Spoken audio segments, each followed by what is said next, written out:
Assalamualaikum warahmatullahi wabarakatuh.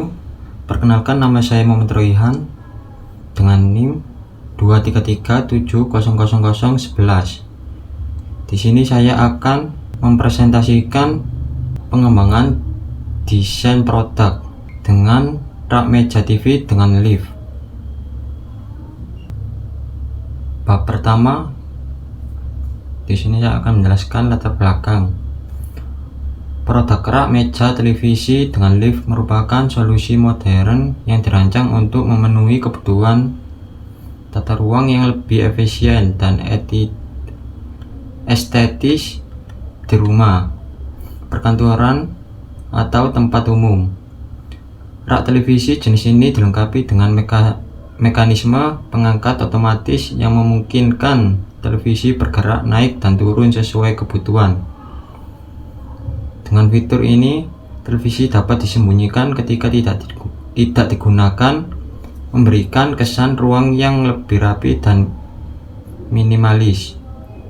Penggunaan lift pada rak meja televisi menghadirkan berbagai manfaat, seperti pengoptimalan ruang, peningkatan keamanan, dan kemudahan penggunaan.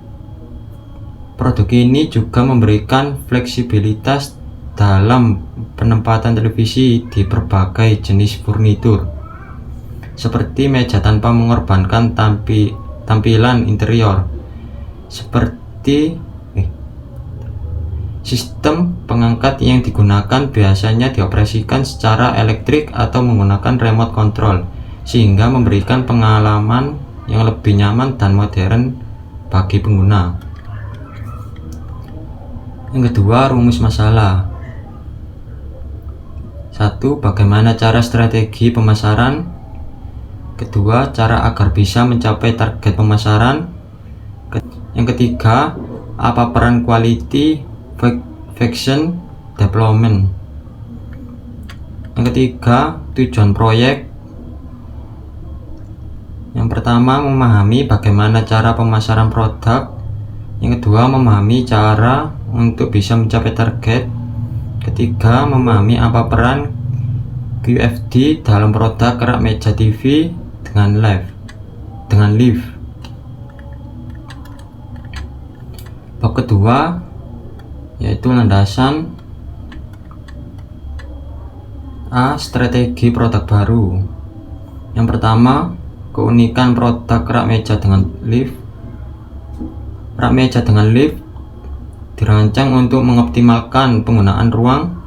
Televisi atau perangkat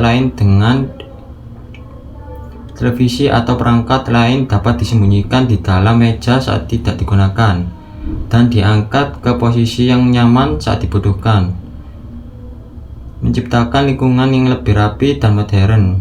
Mekanisme lift melindungi perangkat dari debu, kerusakan, atau gangguan lainnya ketika tidak digunakan.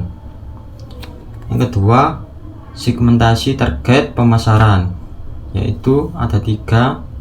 Yang pertama, usia profesional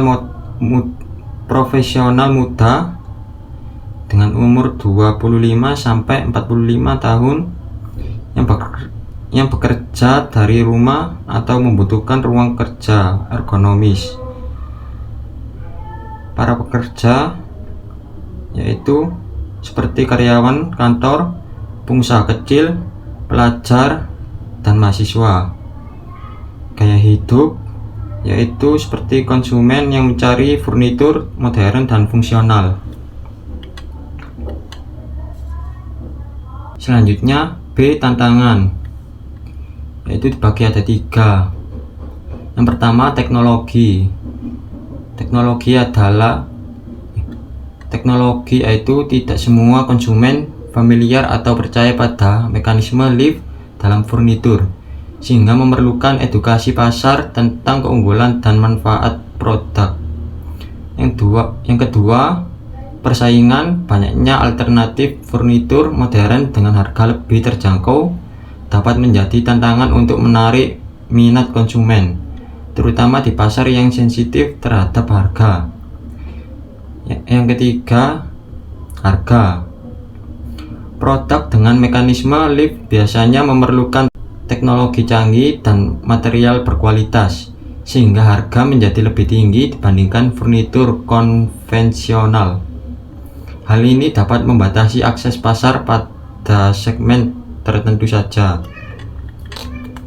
Dan selanjutnya C, faktor penentu keberhasilan, yaitu dibagi 4. Yang pertama, kualitas produk. Penggunaan material premium dan mekanisme pengangkat yang Anda memastikan daya tahan produk. Dan yang kedua, dukungan layanan. Layanan garansi, perawatan, dan perbaikan yang cepat dan responsif memberikan kepercayaan tambahan kepada konsumen dan meningkatkan kepuasan mereka terhadap produk. Dan yang ketiga, efisien penggunaan ruang. Keberhasilan produk ini tergantung pada beberapa, baik ia membantu menghemat ruang di rumah atau kantor. Fleksibilitas penempatan TV atau perangkat lain menjadi keunggulan utama. Dan yang keempat, sertifikasi dan standar keselamatan.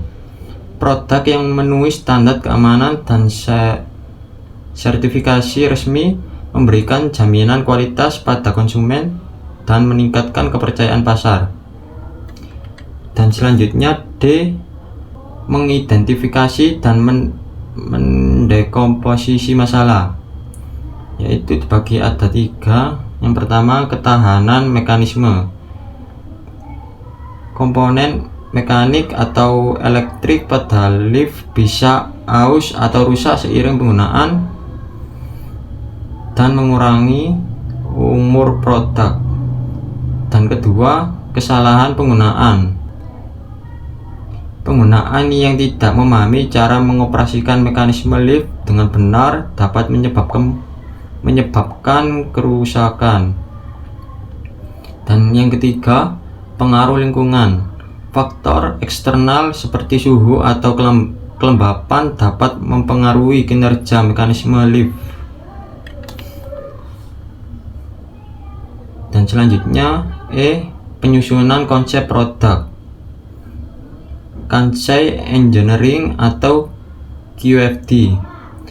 Baik Kansai Engineering maupun Quality Function Development memiliki keunggulan masing-masing sebagai metode dalam penyusunan konsep produk, yaitu dibagi menjadi 2. Kansai Engineering lebih fokus pada perasaan dan pengalaman pengguna. Metode ini akan membantu dalam menciptakan desain yang resonan secara emosional dengan pelanggan. Dan yang kedua, Quality Function Development berfokus pada memenuhi kebutuhan konsumen secara sistematis. Ini dapat membantu dalam memprioritaskan fitur dan spesifikasi produk berdasarkan kebutuhan pasar. Dan terakhir, House of Quality atau disebut HOQ. Yang pertama, identifikasi kebutuhan pelanggan. HOQ membantu mengidentifikasi kebutuhan utama pelanggan untuk rak meja dengan lift, seperti kapasitas benda rak, stabilitas dan daya tahan mekanisme lift, kemudahan pengoperasian lift, desain ergonomis, fitur keamanan. Yang kedua, pemetaan kebutuhan ke spesifikasi teknis. Setelah kebutuhan diidentifikasi, HOQ memetakan kebutuhan ini menjadi spesifikasi teknis seperti kapasitas angkat, material konstruksi, yaitu seperti baja, besi, atau komposit. Yang ketiga, tipe penggerak lift seperti motor listrik, pegas hidrolik. Dan yang keempat, dimensi dan berat total rak. Ketiga, Prioritas pengembangan. HAQ membantu menentukan